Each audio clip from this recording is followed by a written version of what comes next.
Hi, hello, I'm Sam Harrison. I read, review and discuss fantasy and science fiction books, and today I've got for you a review of The Black Mantle. The Black Mantle. The sequel to Harbinger of Justice, Book 2 in the Shadowbinders Trilogy by Andrew Watson.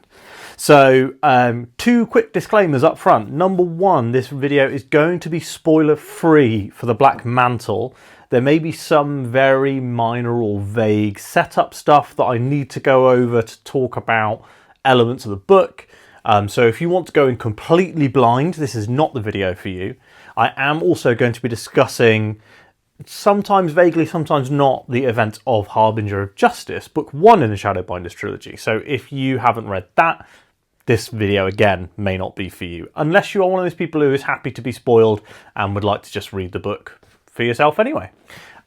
My second disclaimer is that Andrew and I are friends. He's been on my channel.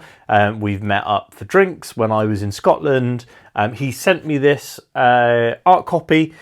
So very much, if you are like, oh, there's so much bias in YouTube indie publishing reviews, like that, this isn't going to change your mind. I loved this book. Did I love it more because I got an exclusive ARC copy? Probably not, to be honest. That sort of thing doesn't really sway my taste or thoughts and opinions on a book. But I know that some people might be bothered by the fact that I was sent this for free, that I'm friends with Andrew. So if that is if you're that kind of person, then you may want to look for other reviews on Goodreads or anything like that. I would like to say up front, thank you, Andrew, also for sending this out to me. And finally, let's get down to the review. So where do we start with when we find ourselves in this book? So this book is pretty much straight after the end of Harbinger of Justice. And we come up on all of our major characters from book 1. So Rye, who is kind of in book 1, you've got kind of like co-leads. So you've got Naya and Rye, both of which have pretty equal screen time, I would say, in terms of book 1. Whereas in book 2, this is very much more Rye's book. So Rye is really the main focus of this book.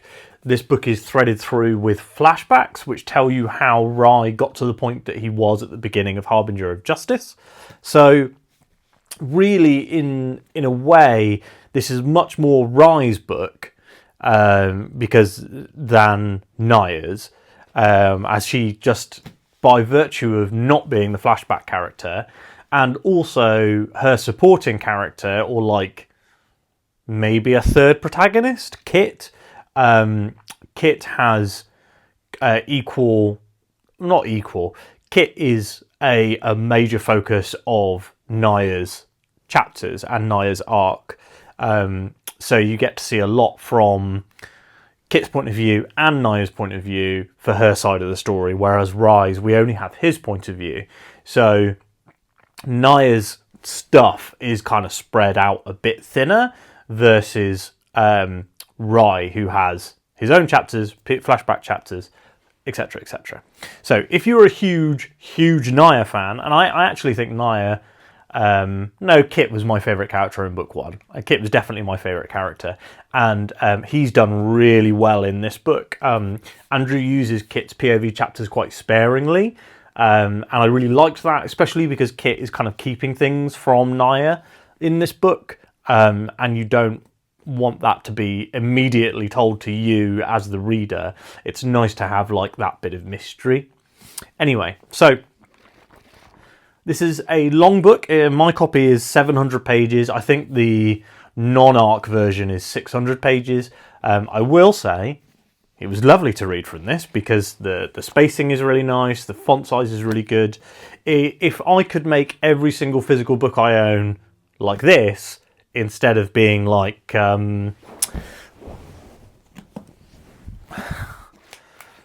this, I would absolutely be choosing to pick Andrew's chosen style of book here. So let's get resituated. Let's see if I edit any of these bits out later. Probably not. So this book, we start off with our characters shortly after the ending of Harbinger of Justice. Rye has gone back to the capital, the place that he's been kind of avoiding for the past 5 years.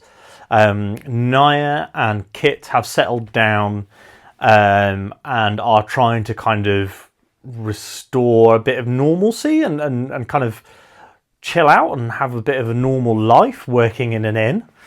And we kind of see that for Naya and Kit, the kind of the destiny, the world of the shadow and the darkness and the kind of horrors of Tarazian civilization is not really done with them. And then with Rye, we see that his past isn't really done with him. Like he's often felt like a character who has this really complex past, but has tried to cut it off. And you actually see that even in some of his earliest flashbacks, that he's trying not to attach himself. He's trying to move on from people and places and events in his past. And I really liked that about the character. So what this book in particular is a very good sequel to Harbinger of Justice. One of the things that it does that I really like is it expands on the world. So we get to see more people, more places, more of the kind of the monsters and more of the world and the civilization. And we also get to see more of like the characters' backstories. For example, with Rye's flashbacks are actually pretty extensive. I would say a decent chunk of the book is Rye's flashback. And the thing that I really liked about that is that it doesn't take away from the pace of the current day story. So one of the things that you often see, this is a big problem in video games, right?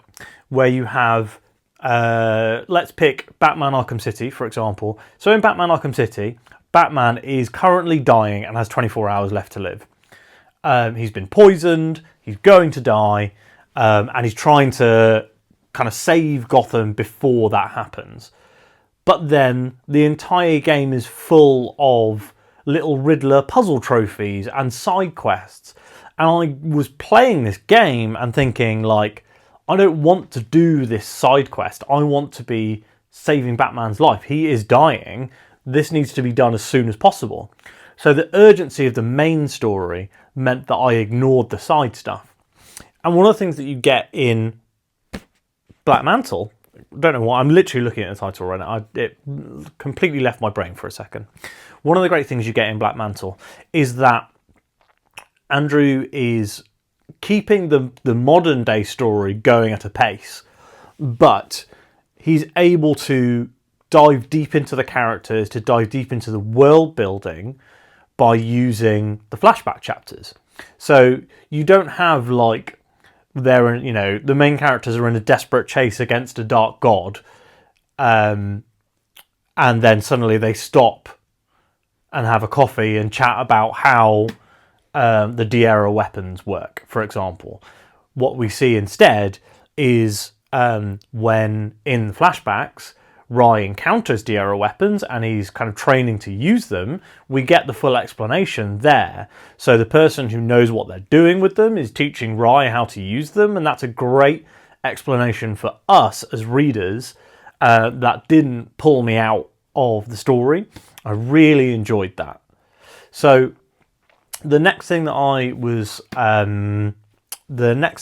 really liked about this was the expansion of the particular world building and the magic. So one of the things that I thought was really cool in book one was the kind of shadows and the shades and how the main characters are able to use those in fights and in all this sort of jazz.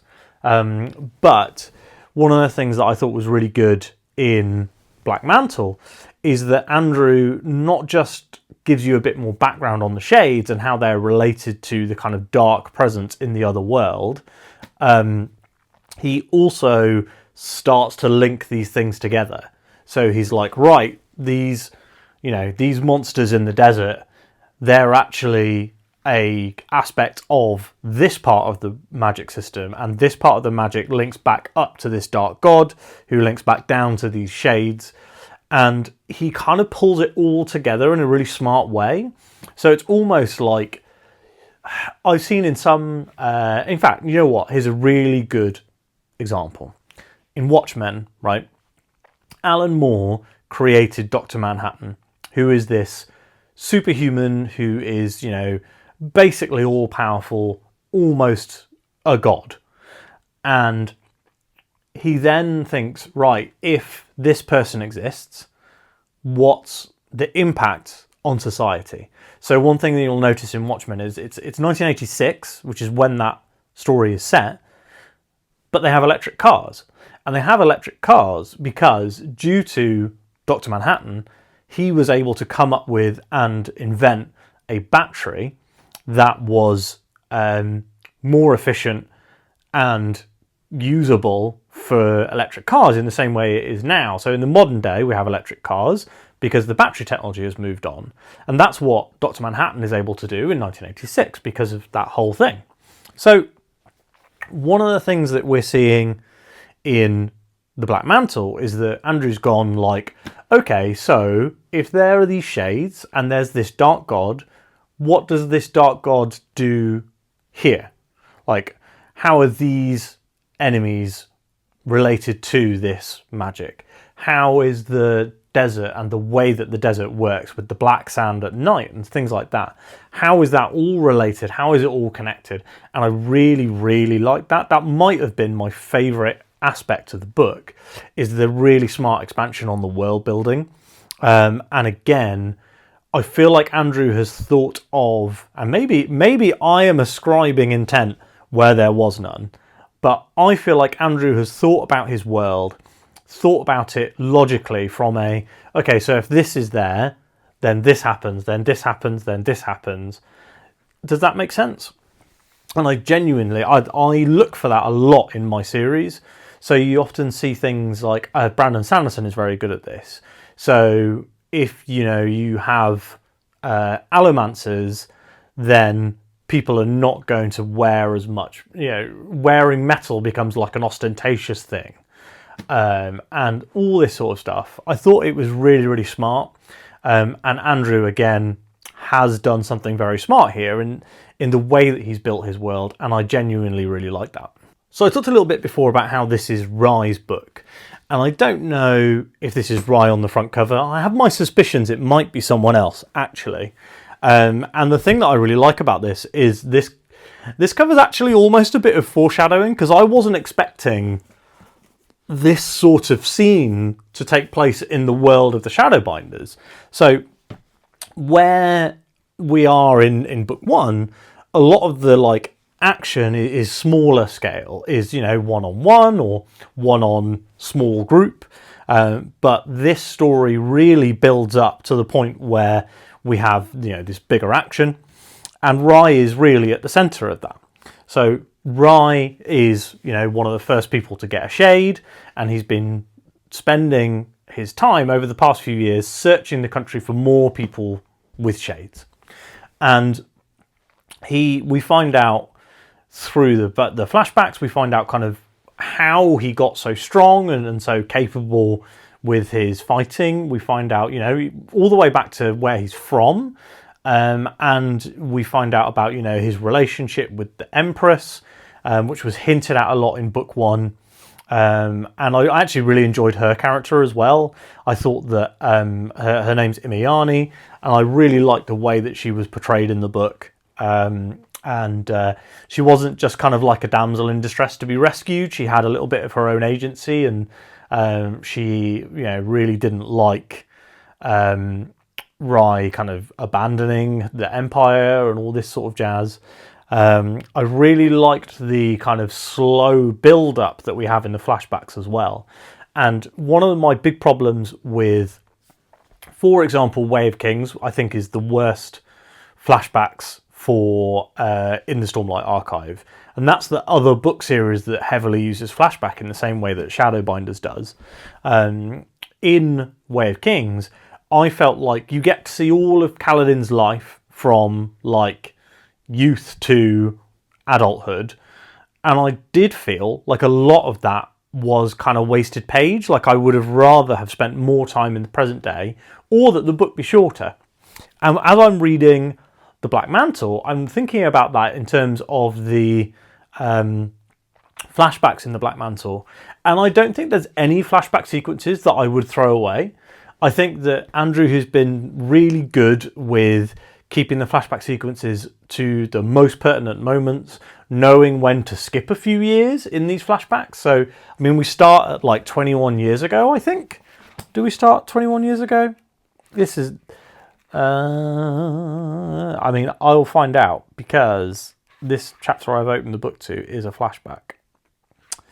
21 years ago is where we start. So, and we know that Rye gets his shade around 5 years before Harbinger of Justice. So we've got there like 16 years from, you know, his youth to his getting his shade. But Andrew really smartly centers the action around a few events.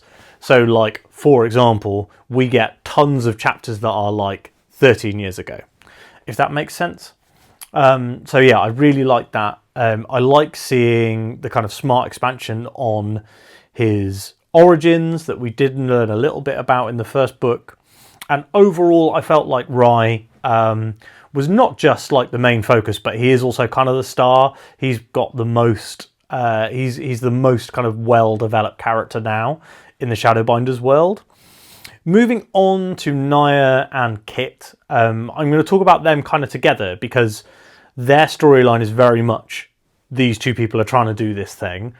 And you do get chapters from both points of view, more from Naya's than from Kit's, but you do get both. And Kit's actually, you get more and more as the book goes on, whereas you start off with mostly Rye and Naya, and then Kit starts being added in as we go. Now, Kit is dealing with some serious shit from the end of book one, where Kit was like sacrificed, kind of, or like judged by the Harbinger of Justice. I think they're called Ma'atan. Nobody correct me on that. I finished reading this book last week, and I've just got around to filming the review. So names are somewhat fuzzy because I'm old and I forget things. So we've got Kit, who he's judged by Ma'atan, and he's kind of now in this like deathless state. So he's got no heartbeat, he doesn't need to breathe, he doesn't need to eat, but he's still alive. And he's trying to work out what that means for him as a person, and also what that means in terms of like magically what's going on with him and what he wants to do with his newfound kind of state of being. And then we've also got some really cool stuff where he's like kind of going back to people he knew in his past. So one particular character he goes back to try and help learn about what's going on with him. Really enjoyed those sections. Then we also, as I said, we have Naya, who was really strong presence in the first book, but unfortunately takes a bit more of a backseat here than I liked. So the one big problem that I have with this book, like I literally have one complaint with this book, and it's that I wanted more Naya. So I don't want any less of any of the other characters, though. That's the problem. So this book is already kind of a long book. As I said, it's 600 pages in the finished version, and that is pretty long for an indie book. Unless you're Ryan Carhill and you're writing your 1,500-page magnum opus, that is a long book for an indie writer and an indie audience as well. I think the audience factor is more important here. So I can see why, if you're looking at this story, Naya, I feel like she gets enough chapters to tell her story, absolutely. But what I would have liked is maybe to have spread them out a little differently. One of my big complaints about Crossroads of Twilight from Robert Jordan, the 10th book in the Wheel of Time, is that the chapters are not ordered in a way that keeps your interest. And while I had my interest the entire time that I was reading The Black Mantle, one of the big things I wanted was just a little bit more Naya, or maybe Naya's chapters to be more spread. So there was one section where there were so many Rye chapters back to back of like current day, flashback, current day. And then when we got to Naya, I was like, what was happening with her again? Because I hadn't read it since like the day before, or maybe the day before that. I can't remember where I got to, because but yeah, so I wanted a bit more Naya, or maybe the Naya chapters to be a bit differently scheduled in the book, if that makes sense, like placed differently in the book. That's literally my only complaint with this book, and it's the only reason that I didn't end up giving this a 5-star. I will say one really big thing was that I loved the ending. So I don't know whether this ending is going to be a hit or miss for some people, but for me specifically, I absolutely loved it. I really love where this sets us up for book 3. I love the place that we have with all the characters, and I feel like it's almost setting up Kit to be the protagonist, although not the protagonist, but like I feel like we're almost setting up Kit to be the focus of book 3 in the same way that Naya was book 1, Rai was book 2. I feel like we're almost setting up Kit there, and that would be a really, really big thing for me, because he's probably my favourite character.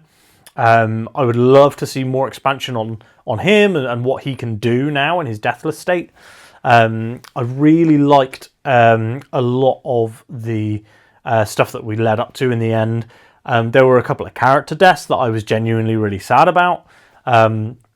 We had some big kind of corruption of our major characters, which I was like, I was very much like on the edge of my seat, like, no, don't do this. No, like, you will regret this. Please stop. And like, I thought that was really good. It reminded me a little bit of what Hilo does in Jade War. If you know, you know. There were some sections in there where I was like, oh, this feels like it's gonna be bad. And not like bad writing, like it's gonna be bad for the characters. The ending, as I was saying, was really thrilling. I blasted through the last 100 pages in like a single sitting, I think. Just really good action from Andrew. He nailed the action writing in book 1. And that, I think, is really hard for fantasy authors, because you're kind of trying to give people this impression of something, you know, most people haven't been in a sword fight, but you have to make people understand what being in a sword fight is like. And Andrew does that really smartly. And I really liked the action in this one. I think he has genuinely improved as an author from book 1 to book 2.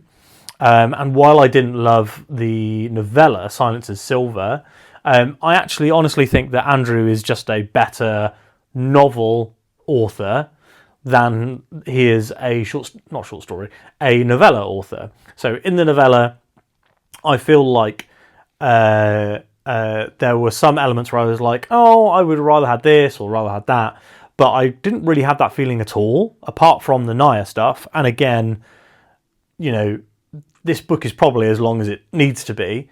And maybe it's because I'm used to reading 1,000-page Wheel of Time books for the last year. But maybe, I would have had more of everything. I really enjoyed Bass in this book. I felt like knowing more about him because I'd read Silence is Silver made me really like the character more in the Black Mantle. I really liked that I kind of understood his motivations, and I knew a bit more about his society, the Erdal, and I really liked his relationship with Kit. I think Kit and Baz specifically had a really good friendship in this book. I liked kind of the increase in stakes. So the stakes in book 1 are a bit more personal, and then in book 2 they're very much like, the world will end if we don't do this thing, which I really liked. I think that's, without going into any sort of spoilers, which I don't really want to do, because I do think that people should read this series, and I think people should get on it soon. If you're a fan of books like Brandon Sanderson, if you're a Sanderson fan, I think you will love these books. Really smart magic system.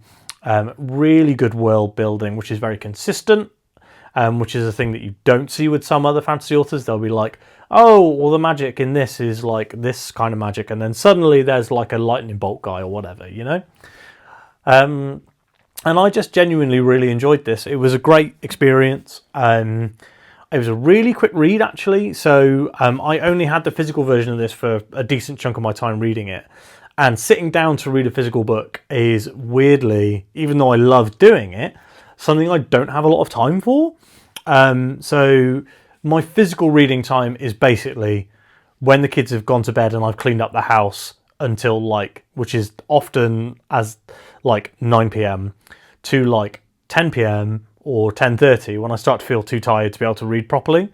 But this particular book, because the prose style was so accessible, and also the formatting of the book helped as well. The formatting here, because the prose style was so accessible and the formatting was so good, I was actually able to read this later. So I was able to read it a bit more often and a bit more. While with physical copies, I often do struggle to, when I only have physical, I often struggle to get through the whole thing in a week or so.